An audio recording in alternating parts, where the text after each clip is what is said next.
गांव के कोने में बसी हुई एक पुरानी हवेली थी, जिसे लोग भूतिया हवेली कहते थे। वहां की कहानियों में कहा जाता था कि हवेली में एक भूतनी रहती है जो रात को लोगों को डराने के लिए बाहर निकलती है। उस गांव में एक सासी लड़की सुमन रहती थी। सुमन को हमेशा इन कहानियों पर शक था और वो सच्चाई का पता लगाने के लिए उत्सुक थी। एक दिन सुमन ने ठान लिया कि वो उस हवेली में जाकर सच्चाई का पता लगाएगी। रात का समय था, चांदनी रात थी और पूरा गांव गहरी नींद में सो रहा था। सुमन ने अपनी मशाल और एक छोटी सी किताब अपने साथ ली और हवेली की ओर चल पड़ी। जब सुमन हवेली के पास पहुंची तो उसे एक अजीब सी सन्नाटे का अनुभव हुआ।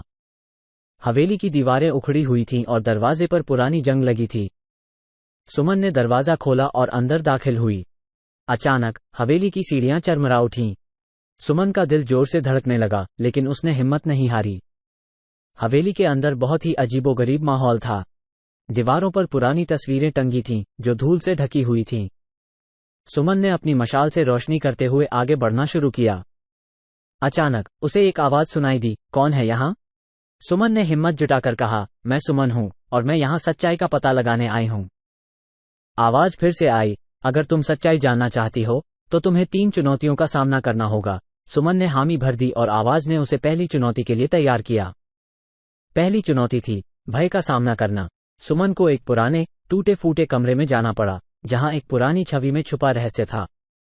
उसने ध्यान से देखा और छवि के पीछे एक दराज पाया। उसमें एक पुराना पत्र मिला जिसमें दूसरी चुनौती लिखी थी। दूसरी चुनौती थी धैर्य की परीक्षा। सुमन को हवेली की छत पर जाकर एक गुप्त कोड खोजना था। छत पर जाने के रास्ते में बहुत से रुकावटें थीं, लेकिन सुमन ने धैर्यपूर्वक हर रुकावट को पार किया और अंत में कोड खोज लिया। कोड ने तीसरी चुनौती की दिशा बताई। तीसरी और अंतिम चुनौती थी सत्य का सामना करना। सुमन को हवेली के तहखाने में जाना था, जहां सच्चाई छुपी थी। तहखाने में घुसते ही उसे एक पुराना जर्ज बक्सा मिला। उसने बक्सा खोला तो उसमें एक पुरानी डायरी मिली। डायरी में हवेली की असली कहानी लिखी थी। हवेली की असली कहानी जानकर सुमन हैरान रह गई। हवेली की मालकिन राधा एक बहुत ही नेकदिल और साहसी महिला थी, लेकिन गांव के कुछ लोगों ने उसके खिलाफ झूठी अफवाहें फैलाकर उसे बदनाम कर दिया था। राधा ने अपने आखिरी दिनों में एक डायरी लिखी थी, जिसमें उसने अपनी सच्चाई और संघर्षों की कहानी बयां की थी। सुमन ने डायरी को ध्यान से पढ़ा और समझ गई कि राधा भूतनी नहीं, बल्कि एक बहादुर महिला थी जिसने समाज के अन्याय का सामना किया था। सुमन ने डायरी को लेकर गांव लौटने का फैसला किया। उसने गांव वालों को राधा की सच्चाई बताई और उन्हें समझाया कि अफवाहों पर यकीन करने से पहले सच्चाई जाननी चाहिए।